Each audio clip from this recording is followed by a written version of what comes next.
fraction. Just you're too good looking. There you go.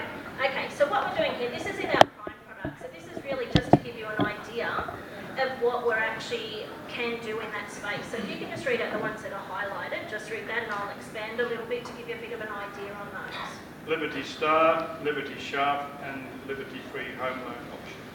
Okay, so in our prime range, we do actually have 3 separate types of loans. They're in a full dog and 2 low dog options. So we do have a Pro Pack one. So it's basically looking at a $28 per month fee to go on that.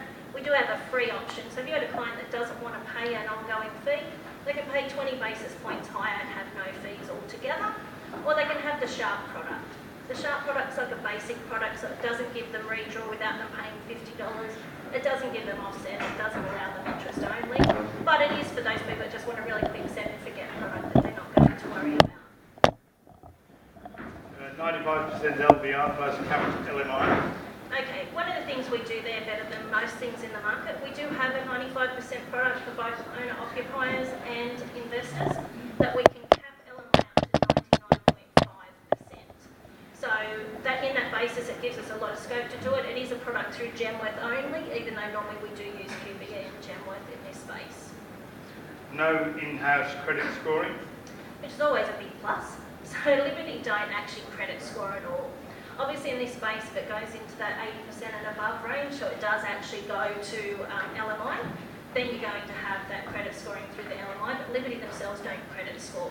So it leaves it quite open there. If you've got a client with a lot of inquiries on there, it's not something that we need to worry about. No genuine savings requirements. So included in that 95% cap LMI to 99.5, we can do a 95% non-gen savings for owner-occupied property. So that can be a gift from parents or family. It can be they just haven't had the actual funds in there long enough. And it can be, so they've sold an asset or something and they're using those funds to do that. Payout of a business debt. Liberty is an asset lender. So basically with that, as long as we get a residential property, we'll write it as a home loan, regardless of what the purpose behind that is. So if you've got a client with business debts that wants to put it over, we can do that. Or if they want to borrow money on a business basis to do it, we can do that. Unlimited cash out, LVR lower than 85%. Yeah, so we do have a good, very generous cash out policy.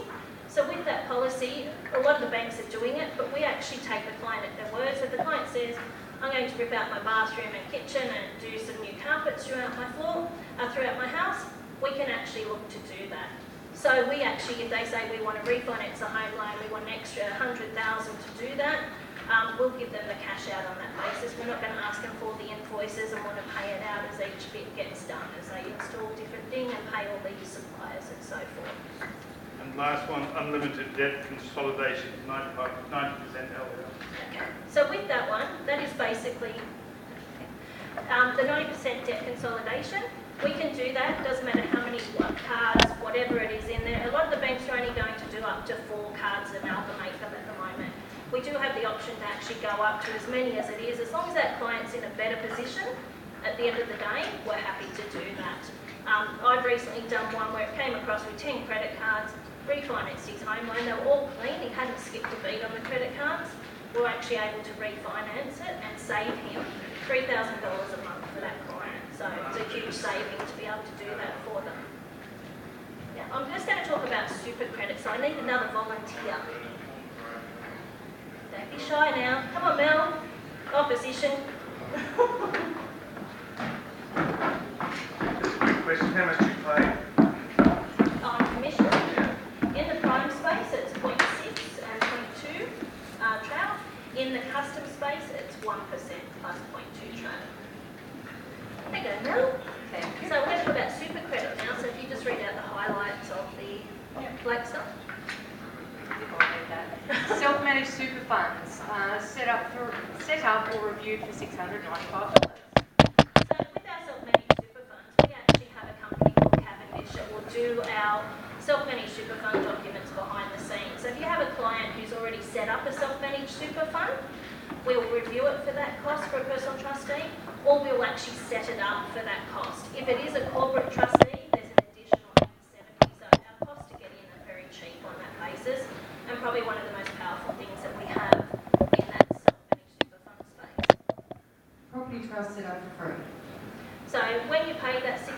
85 or 870, depending on what your corporate structure is, we'll actually set up the property trust for free for the client as part of that costing. Residential 80% LVR, commercial 70% LVR. So we do go to a full 80% on resi, regardless of what type of trustee it is, and on commercial they'll go to 70% on that as well. Minimum loan amounts. Minimum loan amounts on that, we will go for a self-managed super fund on the resi side as low as 30,000. So it is quite low for people buying a smaller property, we're actually able to do that. Commercial side, it does say 150, but they will look at other ones outside of that. If they're lower, you just need to run it by obviously one of the commercial BDMs on that basis. This is an important one. No requirements for a corporate trustee. Yeah, so we can do personal trustees. We don't need to have corporate. A lot of the banks out there are saying they have to have a corporate trustee to do a self-managed super fund. We're happy with either structure. And no minimum Can I ask amount a of question funds. on that, please? If it's a personal trustee, what is the limit of the recourse to those people? It's the amount of the loan. Okay, thank you. Yeah. No minimum amount of funds required before or after the transaction. Yeah, so all we're looking for, a lot of the other banks as well will have a restriction that you're going to have 250, 300,000 net assets in those self-managed super funds up front. With ours, all we're looking for is that the client has enough funds to complete that purchase. Obviously, at the end of completing that purchase, there's no requirement to how many funds are left in the self-managed super fund. So it does open that door quite a bit when you don't have that restriction on people that are starting out and wanting to really get into that self-managed super fund market. That sounds like a nice and easy product, doesn't it? Thanks, Mel.